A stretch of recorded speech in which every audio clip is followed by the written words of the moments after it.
হরে কৃষ্ণ বন্ধুরা, আজ আমি আপনাদের এই ভিডিওতে বলবো 2024 সালে কামদা একাদশীর উপবাস কত তারিখে পালন করবেন ও সঠিক সময় ও তিথি কখন, ও আপনি বাড়িতে শুদ্ধভাবে কামদা একাদশী কিভাবে পালন করবেন ও পূজার মন্ত্র, সংকল্প মন্ত্র ও পারণ মন্ত্র ও পূজা পদ্ধতি, কামদা একাদশীর ব্রতকথা কি, তাই জানতে হলে ভিডিওটি শেষ পর্যন্ত দেখুন। এবং আপনি যদি আমাদের ভক্তি জাগরণ টিভি চ্যানেলটি সাবস্ক্রাইব না করে থাকেন তাহলে সাবস্ক্রাইব করুন, ও ভিডিওটি ভালো লাগলে অবশ্যই লাইক ও শেয়ার করবেন ও কমেন্টে জয় শ্রীকৃষ্ণ লিখবেন। তো চলুন শুরু করি। বন্ধুরা, কামদা একাদশীর উপবাস মানুষের গোপন ইচ্ছা পূরণ করে। চৈত্র মাসে শুক্লপক্ষের একাদশীর তিথিতে কামদা একাদশী পালিত হয়। এই বছর কামদা একাদশী পালন করবেন 19শে এপ্রিল 2024 শুক্রবার, বাংলা 6ই বৈশাখ। আসুন জেনে না যাক এই একাদশী সংক্রান্ত কিছু গুরুত্বপূর্ণ বিষয়। বিশ্বাস করা হয় এই শুভ তিথিতে উপবাস করলে এবং ভগবান নারায়ণের আরাধনা করলে সমস্ত মনোবাঞ্ছা পূর্ণ হয় এবং অশুভ আত্মা থেকে মুক্তি পাওয়া যায়। পুরাণে বলা হয়েছে যে কন্যাদান, স্বর্ণদান এবং 1000 বছরের তপস্যা করলে যত পুণ্য পাওয়া যায়, কামদা একাদশীর উপবাসে তত বেশি পুণ্য পাওয়া যায়। দাম্পত্য জীবনে আসা বাধা বিপত্তি দূর হয়। কামদা একাদশীর উপবাসও দাম্পত্য সমস্যা দূর করে। যদি কোনো মেয়ে তার বিয়েতে অসুবিধার সম্মুখীন হয় তাহলে মেয়েটিকে কামদা একাদশীর দিন ভগবান বিষ্ণুকে ভক্তি ভরে পূজা করতে হবে এবং ভগবানের সামনে হাত জোর করে প্রার্থনা করুন এবং আপনার মনের সমস্যাগুলি বলুন। এতে করে অবিবাহিত মেয়েদের ইচ্ছা পূরণ হয়। বিষ্ণু পুরাণে বলা হয়েছে যে কামদা একাদশীর উপবাস করলে উপাসক সমস্ত পাপ থেকে মুক্তি পায় এবং মোক্ষ লাভ করে। এই একাদশীকে সমস্ত কার্য সম্পাদন এবং মনোবাঞ্ছা পূরণের জন্য অত্যন্ত শুভ বলে মনে করা হয়। এই দিনে ভগবান শ্রী হরি নারায়ণের আরাধনা করলে অশুভ আত্মা থেকে মুক্তি পাওয়া যায় এবং ঘরের ঝামেলা ও দুঃখ দূর হয়। সেই সঙ্গে জীবনে আসে সুখ, শান্তি ও সমৃদ্ধি। কামদা একাদশীর উপবাস পদ্ধতি। কামদা একাদশী উপবাসের আগের দিন আপনাকে কিছু নিয়ম মেনে চলতে হবে। একাদশীর আগের দিন নিরামিষ খাবার খাবেন ও ব্রহ্মচর্য পালন করবেন এবং রাত্রে শোবার আগে এই মন্ত্রটি বলে সংকল্প করবেন। মন্ত্রটি হল একাদশং নিরাহার স্থিতা ওম অপরেহ হনি ভক্ষামি পুণ্ডরী কাক্ষ শরণং মে ভবাচ্যুত, এবং দাঁত ব্রাশ করে রাত 12টার আগে ঘুমাতে হবে।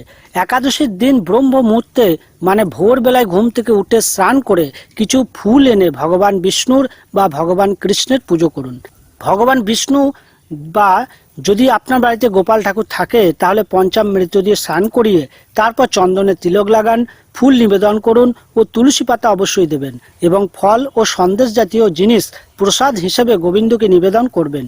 এরপর কর্পূর ও প্রদীপ দিয়ে ভগবান বিষ্ণুর আরতি করুন এবং বিষ্ণু সহস্র নাম পাঠ করুন। এর সঙ্গে একাদশী উপবাসের ব্রতকথাও শুনতে হবে। এরপরে ভগবানকে নিবেদিত প্রসাদ গ্রহণ করবেন। আপনি যদি সন্ধ্যায় ভগবান বিষ্ণুর আরতি করেন এবং রাত্রে ভজন কীর্তন করেন তবে এটি খুব শুভ হবে। পারলে আপনি এই দিন রাত্রিতে জেগে থেকে হরিনাম সংকীর্তন করবেন। তারপরের দিন সূর্য ওঠার পর আপনি সকাল 9:29 মধ্যে এই মন্ত্রটি বলে পালন করে নেবেন। মন্ত্রটি হল অজ্ঞান তিমিরান্ধস্য ব্রতে না নেব কেশব প্রসিদ্ধ সুমুখ নাথ জ্ঞান দৃষ্টি প্রদভব। আরেকটি কথা মনে রাখবেন, পারণ কিন্তু ভগবানের প্রসাদ দিয়ে করতে হবে।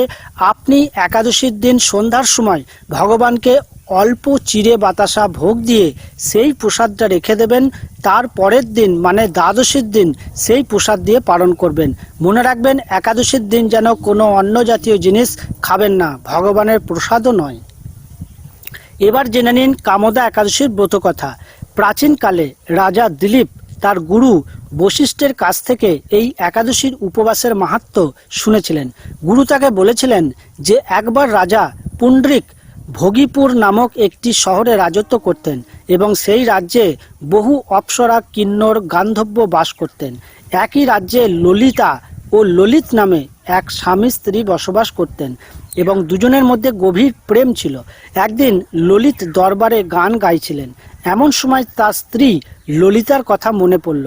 যার ফলে সুর, তাল ও ছন্দের অবনতি হতে লাগলো। রাজা তার ভুল ধরলেন। ললিত পুরো ব্যাপারটা রাজাকে জানালেন। এতে রাজা রাগান্বিত হয়ে ললিতকে রাক্ষস হওয়ার অভিশাপ দিলেন। অভিশাপের কারণে সে মানুষ থেকে রাক্ষসে পরিণত হয়েছিল। এরপর ললিতাকে অনেক আঘাত করা হয় এবং তিনি সিংহী ঋষির কাছে পৌঁছান। তখন ঋষি কামদা একাদশী উপবাস পালনের পরামর্শ দেন। ললিতা চৈত্র একাদশীর উপবাস করেন এবং ভগবান নারায়ণের কাছে প্রার্থনা করেন যে আমার স্বামী যেন এই উপবাসের ফল পান। ভগবান নারায়ণ তার স্ত্রীর উপবাসের ফল তার স্বামী ললিতকে দিয়েছিলেন, যাতে তিনি আবার রাক্ষস থেকে মানুষ হয়েছিলেন। এই উপবাস সম্পর্কে আরও বলা হয়, এই উপবাস পালন করলে উপাসক ব্রহ্ম হত্যার মতো পাপ থেকে মুক্ত হন এবং পিশাচ যোনি থেকেও মুক্ত হন। আশা করি দর্শক বন্ধুরা এই ভিডিও থেকে অনেক কিছু নতুন বিষয় সম্পর্কে আপনারা জানতে পেরেছেন। ভিডিওটি ভালো লেগে থাকলে অনুগ্রহ করে লাইক করবেন, আপনাদের উদ্দেশ্যে শেয়ার করবেন এবং আপনি যদি এখনো পর্যন্ত আমাদের চ্যানেলটি সাবস্ক্রাইব না করে থাকেন অবশ্যই চ্যানেলটিকে সাবস্ক্রাইব করে রাখবেন, পাশে থাকা বেল আইকনটি ক্লিক করে রাখবেন। আজকের মতো এখানে শেষ করলাম। নমস্কার। ঈশ্বর আপনার মঙ্গল করুক।